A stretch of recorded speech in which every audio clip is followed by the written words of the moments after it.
Beleza? Qualquer coisa pode mandar mensagem aqui, privada, pública. Eu estou sempre à disposição.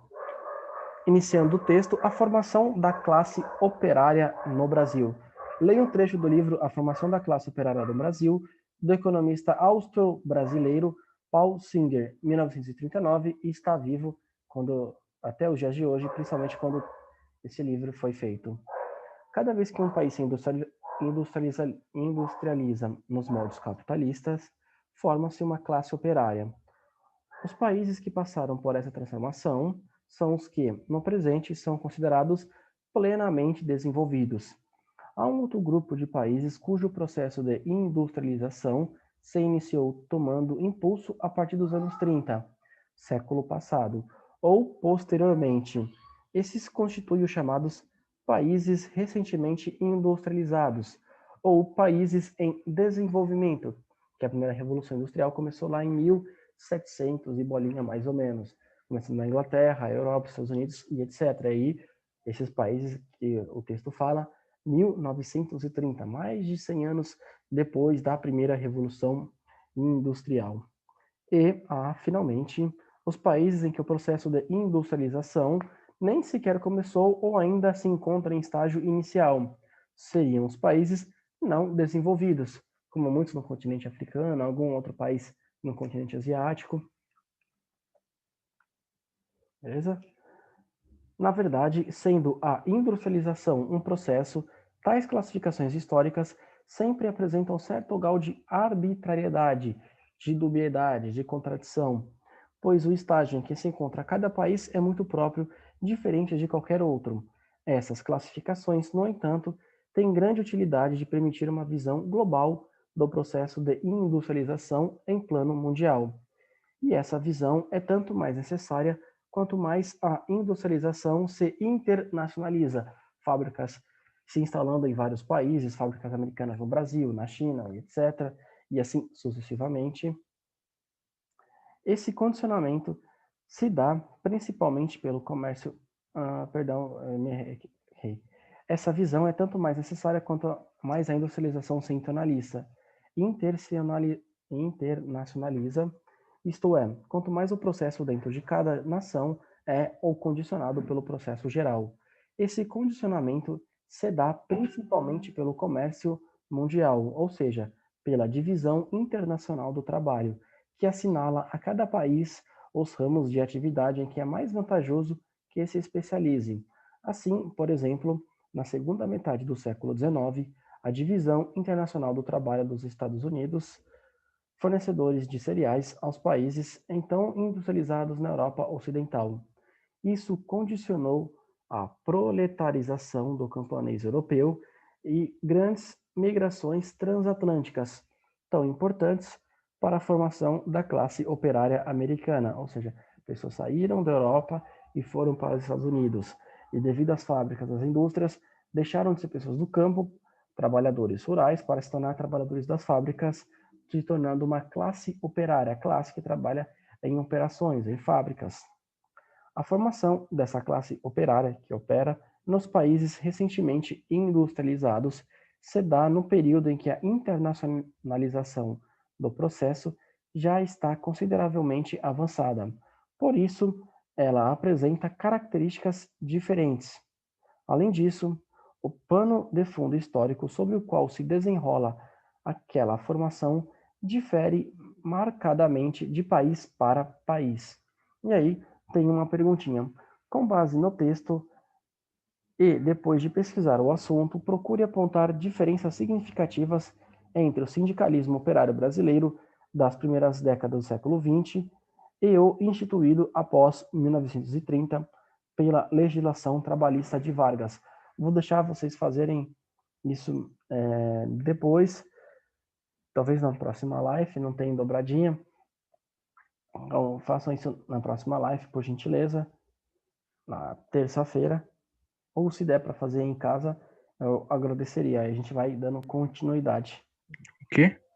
Para fazer essa pesquisa na próxima live, como eu não posso cobrar vocês quando acabar, porque acabou as aulas, posso cobrar vocês para fazer na nossa próxima live, ou uns minutinhos, a nossa próxima aula de sociologia é 10h50 e vai até 11h40. Então dá para deixar uns minutinhos para vocês fazerem essa pesquisa, uns 10, 15 minutos, aí eu inicio a próxima live 11h05, beleza? Eu não posso cobrar Qual isso. pesquisa, o nome da pesquisa? O texto que eu acabei de ler, que eu mandei a foto, tá no livro, na página Ah, tá, 180, ok. beleza? E aí eu inicio 11h05 a live para ver o que vocês fizeram e etc, beleza? Legislação trabalhista no Brasil atual. Pode-se afirmar que, nos dias atuais, as leis trabalhistas mantêm as bases da fase getulista, com algumas adaptações e incorporações. Afinal, foi Getúlio Vargas que implementou a CLT, a carteira de trabalho e demais benefícios. Durante a ditadura militar, 1964 a 1985, houve alguns avanços e recuos.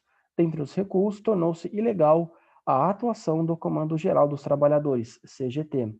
Dentre os avanços, houve a implantação, em 1966, do Fundo Garantia por Tempo de Serviço, FGTS, que obriga as empresas sujeitas à consolidação das leis do trabalho a depositar a importância de 8% da remuneração paga mensalmente ao trabalhador, ou seja, 100%, 8%, a empresa é obrigada a depositar para o governo, para que quando esse funcionário for demitido ou depois de alguns anos, ele possa resgatar esse dinheiro e usar da maneira que bem entender. Aí tem uma série de leis, regras, depende do tempo que a pessoa é demitida, de quantos meses, se ela trabalha muitos anos na mesma fábrica, na mesma loja, enfim, ela vai acumulando esse FGTS. Hoje em dia dá para dar entrada em casa, comprar imóvel, enfim, movimentar, ou não usar, se a pessoa trabalhar dos 18 anos até se aposentar, esse dinheiro fica por lá e pode ser que a pessoa acabe nem usando, mas normalmente dá para usar para comprar casa. Ou fazer o saque. Professor, Sim, pode desculpa falar. estar Pode perguntando de perguntar. novo, mas qual é a página da pesquisa mesmo? 180. Tá bom, 180. obrigada. É a segunda foto que eu mandei, que é a primeira foto do texto, e a segunda é para fazer uma pesquisa. Nem que eu vou iniciar a live e aí eu vou deixar vocês fazendo esse texto ou lendo para mim, e aí a gente vai trabalhando em cima disso, beleza? Porque não tem dobradinha. Se tem dobradinha, eu posso jogar no que seria a próxima live. Mas aqui vocês vão gastar 5, 10 minutos para fazer, beleza? A conta bancária é aberta em nome do empregado e os depósitos efetuados estão sujeitos à correção monetária. A empresa vai depositar em nome do João, em nome do Pedro, em nome do Leandro, do Daniel, da Isabela, da Anaísa, etc. E aí, quando essa pessoa sair, ela vai ser demitida. Claro que não é um dinheiro que vai ficar guardadinho, vai somando. Não, esse dinheiro é pago hoje para as pessoas que estão sendo beneficiadas hoje. Quem for retirar amanhã vai pegar um dinheiro de alguém que depositou naquele mês. É como a questão da previdência. Os jovens de hoje pagam os aposentados de hoje. Quando esses jovens de hoje se aposentarem, o salário vai provir de quem estiver na ativa. Claro que há um déficit e esse déficit é corrigido com dinheiro de impostos que o governo tira de outras áreas para cobrir a aposentadoria, senão faltaria dinheiro, porque tem mais gente recebendo do que gente pagando. E não desconta um salário de cada trabalhador para um aposentado, é uma pequena parte que desconta do FGTS de cada trabalhador. E aí a conta não fecha, por isso que foi necessária a reforma da Previdência, como o mundo inteiro tem que fazer, porque ninguém imaginava que a população viveria tanto, de maneira tão saudável, como se vive atualmente. Houve um avanço tremendo da medicina. Beleza? Continuando, na década de 70 foi criado o Programa de Integração Social, PIS, e também no período militar, um fundo para dar aos trabalhadores participação nos lucros das empresas, que passaram a recolher a esse fundo 0,5% dos lucros anuais. Nos dias atuais, o pagamento do PIS é feito a apenas uma pequena parcela dos trabalhadores brasileiros. Continuando a leitura, a sétima Constituição Brasileira, promulgada em 1988 e chamada Constituição Cidadã, devolveu a dimensão política da cidadania no Brasil. Principais determinações da Constituição referentes ao trabalho são direito à greve, pagamento de férias acrescida de um abono equivalente a 1/3 do salário, indenização de 40% do saldo do FGTS do empregado em caso de demissão sem justa causa. Imagine que você trabalhou 1 ano e meio e aí o patrão fala, eu quero te demitir porque para mim você não está rendendo bem, não quero mais trabalhar aqui. Aí a pessoa tem direito a sacar esse valor. Se o empregador tiver pago, claro, senão o funcionário vai e processa ele por não ter pago e ele é condenado a pagar, porque é lei. Não tem o que não fazer. Você pode até questionar, gostar, não gostar, mas tem que cumprir. Lei se cumpre. Jornada de 44 horas semanais e máximo de 6 horas ininterruptas diárias. 13º do salário para aposentado e garantia de que não receba um salário menor que o salário mínimo. Licença maternidade e licença paternidade. Fim da intervenção nos sindicatos, ou seja, com Getúlio Vargas, o governo controlava os sindicatos. Só podiam existir os sindicatos que fossem favoráveis ao governo.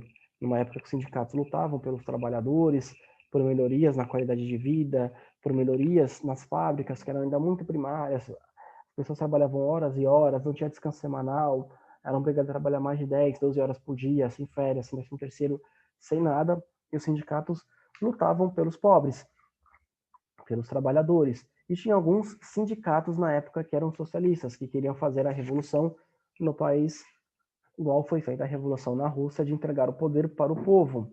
E Getúlio Vargas tinha medo disso. Getúlio Vargas, com esse temor, o que ele fez? Eu vou regulamentar, vou dar benefícios. Só que ele quis isso não para benfeitoria dos trabalhadores ou dos sindicatos, porque ele queria o seguinte, só pode existir os sindicatos que o governo falar que exista. Esse podem. E quais são os critérios? Ficou o mundo subjetivo. Aqueles sindicatos que não fossem promover uma revolta popular, que não tentassem tomar o povo, que não tentassem fazer uma revolução brasileira, igual foi feita a Revolução Russa, que não ousassem tirar Getúlio Vargas do poder. Por isso que ele fez o que fez lá nos anos 30, e essa passou a ser a principal diferença dos sindicatos. Quanto eles eram livres e lutavam pelo que bem entendesse, tanto pelos trabalhadores quanto pela revolução, socialismo, comunismo, enfim, tinham essa liberdade. Com Getúlio, isso acabou. Eles seguiam o que Getúlio meio que determinava, porque senão o governo não aprovaria esses sindicatos. Beleza? Continuando a leitura, essa Constituição representou um embrião das políticas públicas de amparo ao trabalhador que se desenvolveram mais tarde e que ainda estão em processo de reformulação e ampliação. Há sempre o debate da questão da previdência, quanto que se vai tirar de cada trabalhador. Atualmente se tira um pouquinho mais dos trabalhadores, as pessoas estão trabalhando mais para se aposentar.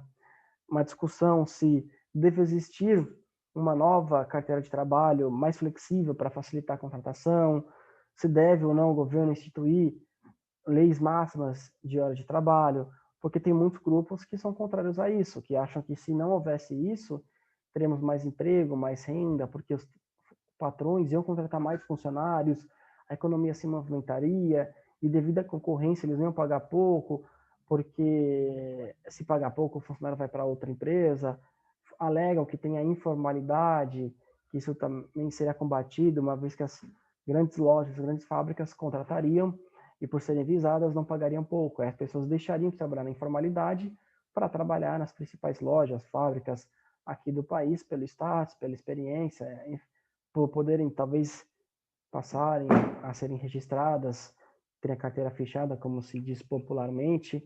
Por isso que nesse textinho, nas últimas linhas, está que se desenvolveram mais tarde e que ainda estão em processo de reformulação e ampliação.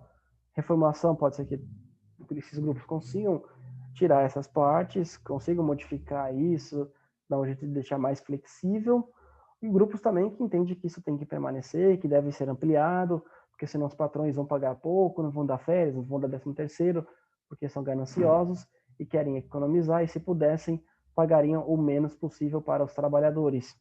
Há sempre essa discussão. Por isso que estão, e está aqui, ó, que se desenvolveram mais tarde e que ainda estão, porque tem vários grupos, os que defendem e os que são críticos. E esses grupos formam parlamentares, formam políticos, que chegam às câmaras, a Câmara Federal, Senado, assembleias estaduais, câmaras municipais, presidência da República, e pessoas que defendem uma economia ou mais liberal ou uma economia mais controlada pelo governo. Beleza? Alguma dúvida por enquanto? Não. Nenhuma dúvida, professor. Nenhuma, professor. Não? Beleza, obrigado. Continuando a leitura, a realidade do trabalho no Brasil contemporâneo. O salário mínimo foi estabelecido no Brasil em 1936, durante o governo Vargas, mas seus valores foram fixados apenas em 1940 e podiam variar de região para região. Por exemplo, o valor pago no Rio de Janeiro era 3 vezes maior que o pago no Nordeste. Essas diferenças vigoraram até 1984, quando foi regulamentado um valor único para o salário mínimo no Brasil inteiro. Essa medida, confirmada pela Constituição de 1988, é válida até hoje. Senão, os empresários talvez fossem tirar suas fábricas, lojas de um local e colocar em outro, porque teriam uma economia, ainda mais considerando o valor do transporte. Isso podia acarretar em desemprego, aumento do valor do produto, enfim. Se tem uma lei que determina o salário mínimo, por que o nordestino tem que ganhar menos? Por que o paulista tem que ganhar mais? O carioca? E aí, já que vai ter uma lei, que essa lei seja igual para todo mundo. Beleza? Nos últimos anos, trabalhadores têm reivindicado um salário mínimo que seja suficiente para cobrir suas despesas básicas como moradia, alimentação, saúde e transporte. Entretanto, o valor atual ainda se mostra insuficiente para garantir a manutenção de uma família, servindo apenas de referência para os padrões de economia. É claro que é o salário mínimo, mas há muitos empregos onde o piso da categoria acaba sendo maior, como operador de caixa, como operador de loja, vendedor, etc. De repente, o sindicato lutou, brigou e aí garantiu um piso para a categoria que vai subir de ano a ano. Porque, de fato, se a gente considerar quem ganha R$ 1.050, é difícil você comprar uma casa, alugar, pagar água, luz, internet, telefone, alimentação. É difícil, a pessoa não vai ter telefone, não vai ter internet, malemar vai pagar as contas, vai ser difícil no mercado. De fato, é realmente difícil. Se vocês perguntarem para o pai de vocês quanto ganha, o pai e mãe responsável, e os gastos, vocês vão ver que um salário mínimo é difícil, a pessoa tem que fazer mágica, tem que se virar bastante. E há quem acha que esse valor deva subir, e há quem acha que não deva subir, e muito ao contrário, que nem deve existir. Os socialistas, as pessoas mais de esquerda, defendem que esse valor tem que subir, porque assim as pessoas vão ter condições de fazerem compras, de pagarem suas contas, de terem um básico, um mínimo para viver com dignidade, para ter saúde, segurança, educação e etc. Já os críticos acham que não, que esse valor não pode subir, porque se esse valor sobe, os empresários que iriam contratar uma quantidade X de pessoa acabam contratando uma quantidade menor de pessoas. E aí, isso dificulta a economia, porque mais pessoas vão estar desempregadas, menos pessoas estarão empregadas, e aí você vai prejudicar a economia nessa questão.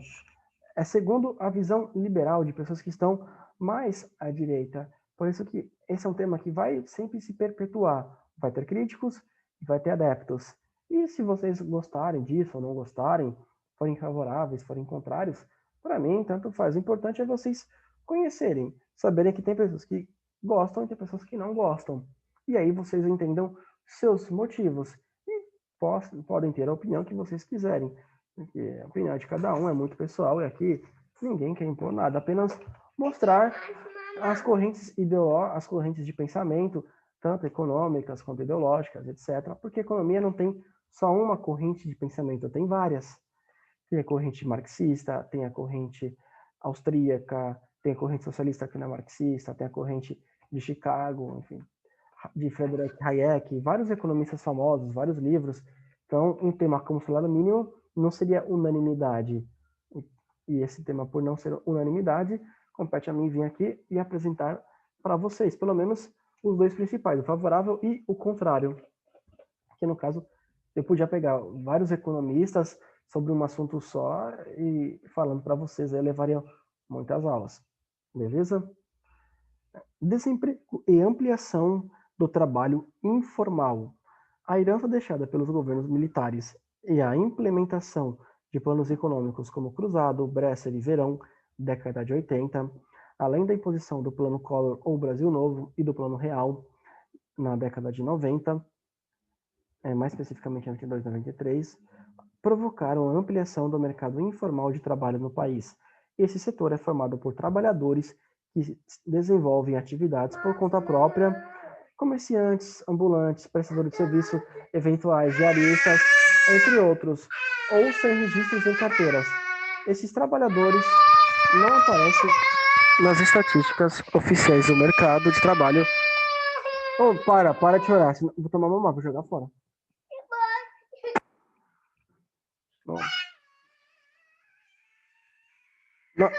Não, não aparecem, não aparecem nas estatísticas oficiais do mercado de trabalho e estão sujeitos a vários tipos de precarização e exploração. Porque é aquela coisa, de repente a pessoa não tem condição de contratar um funcionário e pagar tudo que ele tem por direito na CLT, porque ele tem que pagar FGTS, PIS, 13º, é uma burocracia tremenda quando a pessoa é contratada, o patrão tem que pagar um exame do próprio bolso médico, quando a pessoa é demitida paga um outro exame, quando sai de férias, um exame, quando volta a mesma coisa. Se vocês conversarem com quem tem uma fábrica, uma loja, um comércio, e tem funcionário em carteira, ele vai falar das dificuldades, ele ou ela, das dificuldades que é para gerar emprego. É difícil. Na Aquarela, por exemplo, ali próximo, temos, além do Aquarela que tem funcionários, temos várias lojas, empresas ali próximo, comércio, e vocês, se vocês conversarem, vão ver quanto é difícil. Por isso que surge o mercado da informalidade. De repente o cara fala, ó, não posso pagar 1.200, mas esses benefícios. Porém, eu posso dar 1.200 livre na sua mão. Só que se eu te demitir, você não tem direito a nada, não tem direito a folga, vai ser como eu quero, trabalhar a quantidade de horas que eu quero. Quer? Aí se o funcionário falar não, tá bom, não quer. Ele fica sem emprego. Se o funcionário falar sim, ele vai ter um emprego, vai ter um salário. Só que ele vai estar sujeito a broncas do patrão, vai estar sujeito a trabalhar mais do que 8 horas, vai estar sujeito a não ter férias, a não ter folga, a não ter descanso. E aí é complicado. Vira uma faca de dois gumes e muitas pessoas aceitam. E os patrões acabam aceitando. Por isso que vira o mercado da informalidade. Não tem os benefícios que tem na formalidade, mas aquela coisa, num país com tantos desempregados, as pessoas preferem o chamado pingado do que o seco. Preferem isso do que não ter dinheiro nenhum. Ainda mais o brasileiro que é trabalhador, que não recusa trabalho, que aceita o que vier. O brasileiro vai acabar aceitando. Por isso que o mercado informal gera tanto emprego. E isso é um dos motivos que os liberais falam: se não existir leis de salário mínimo, as fábricas grandes, lojas grandes vão contratar mais, vão ter plano de carreira, e aí essas pessoas vão sair da informalidade, onde são exploradas, para irem para lojas grandes, fábricas enormes, que não vão fazer isso, porque se fizer vão ser criticadas, a militância vai cair em cima, não, isso não vai acontecer. Já os críticos dizem, não, o salário mínimo tem que existir, porque se não houver, as lojas, as fábricas grandes vão pagar o menos possível para cada funcionário, não vão contratar, porque se elas estão bem assim, elas não têm por que modificar, e aí as pessoas vão perder seus direitos, não vão folgar mais, as lojas e as fábricas vão obrigar as pessoas a trabalharem todos os dias, sem descanso, sem nada. E sempre é uma questão sobre o mesmo tema que divide opiniões, tanto favoráveis quanto contrárias. E aqui eu sempre vou apresentar os dois para que vocês tenham uma opinião favorável ou contrária. E podem ficar cegados que eu não vou perguntar qual o certo, o que tem que ser feito, não, porque a opinião é opinião. E se porventura eu perguntar a opinião, o que vocês colocarem eu vou considerar certo. O que eu posso perguntar é quando que foi criado, década criado o Plano Real, quem criou a CLT, qual era o presidente na época, quando que a Constituição Cidadã foi promulgada, porque aí são fatos.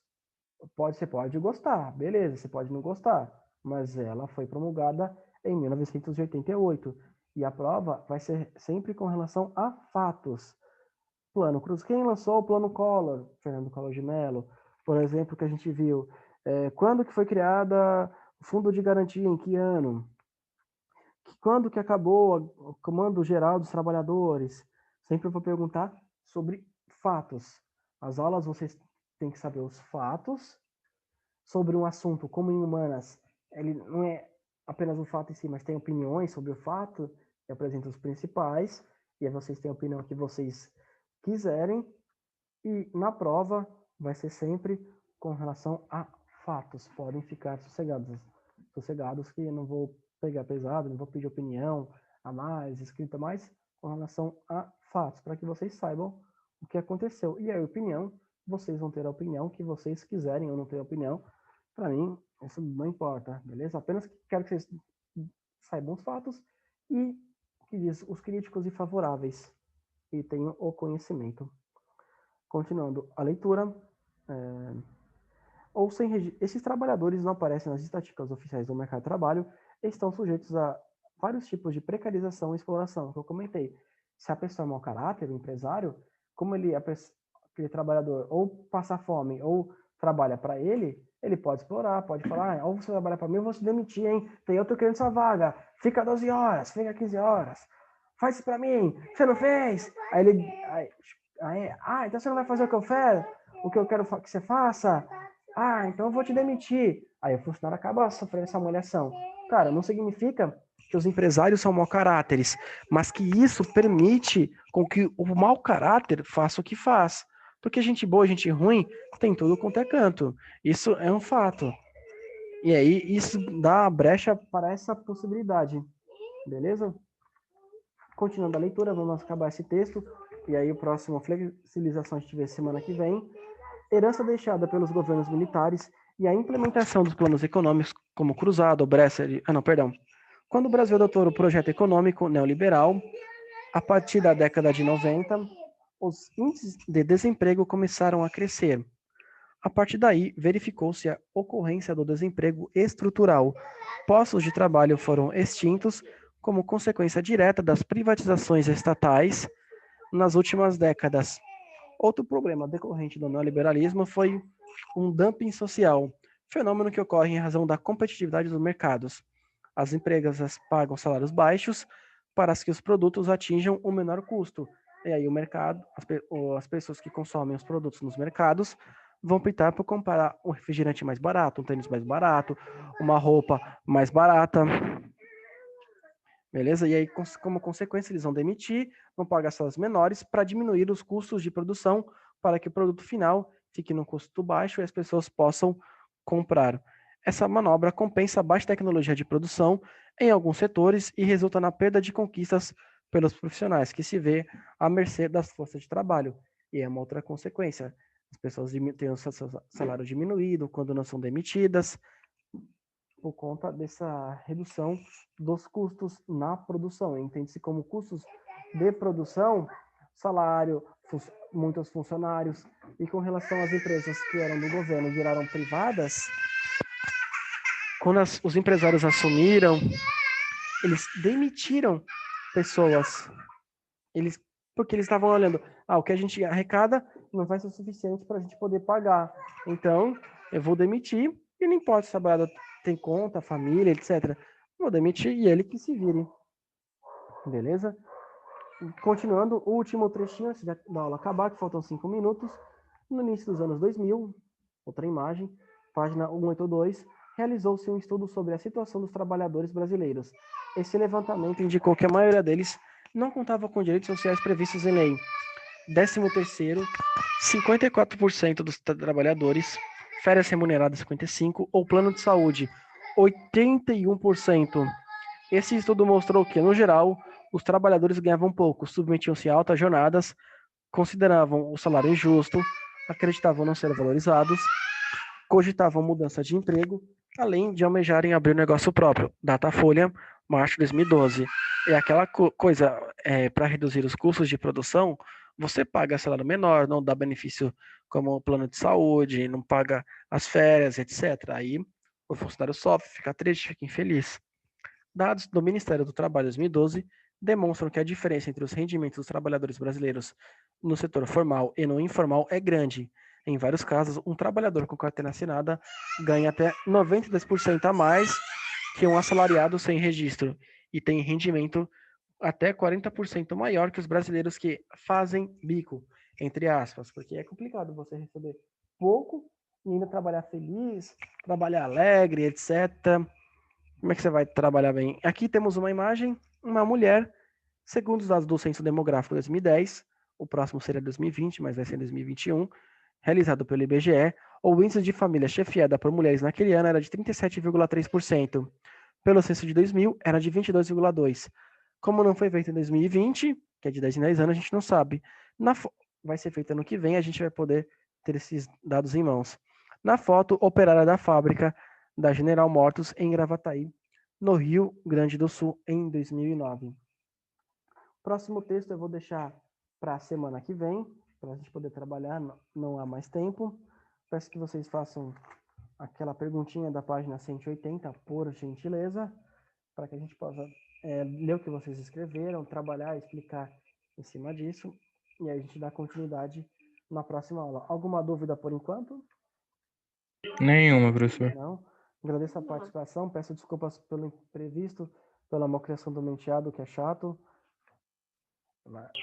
Sem problema.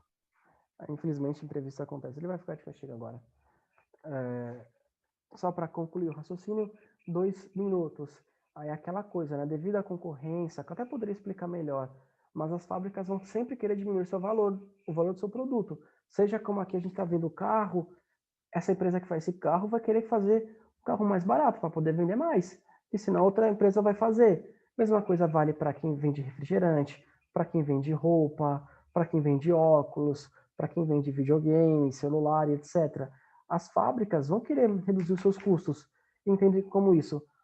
Se der para matéria-prima mais barata, número de funcionários reduzido, menor salário, menos benefícios, porque assim ele pode repassar para quem for comprar, seja as fábricas de comestíveis ou de higiene para os mercados, sejam as fábricas de tênis, roupas, para passar para quem vende, como Calan, por exemplo, e aí como consequência a Calan, os mercados vão repassar para o consumidor, porque se o mercado não repassar esse desconto, o concorrente vai repassar e aí as pessoas vão comprar lá. E por isso que as fábricas buscam reduzir esses custos, para que o setor terciário, comércio, reduza, porque o terciário vai reduzir, senão o concorrente reduz, ele deixa de vender. E aí essa empresa, essa fábrica vai prosperar, vai continuar existindo, porque senão, se ela não reduzir os seus custos, a concorrente vai. Vamos pegar a Coca-Cola. Se ela não reduzir, agora na Antártica vai. Ou a Dolly. Se a Dolly não reduzir, uma outra vai. E aí essa vai acabar vendendo mais, porque vai repassar para o mercado vai repassar para o consumidor, e as pessoas vão comprar da concorrente da Dolly, e não da Dolly. Por isso que buscam sempre reduzir os custos, por causa da concorrência. Quando reduz, tem-se menos emprego, menos benefícios, e quem sofre é o trabalhador. É uma consequência do mundo atual. Beleza? Agradeço a participação mais uma vez. Peço desculpas pelos imprevistos. Muito obrigado. Tchau, tchau. Até uma próxima. Até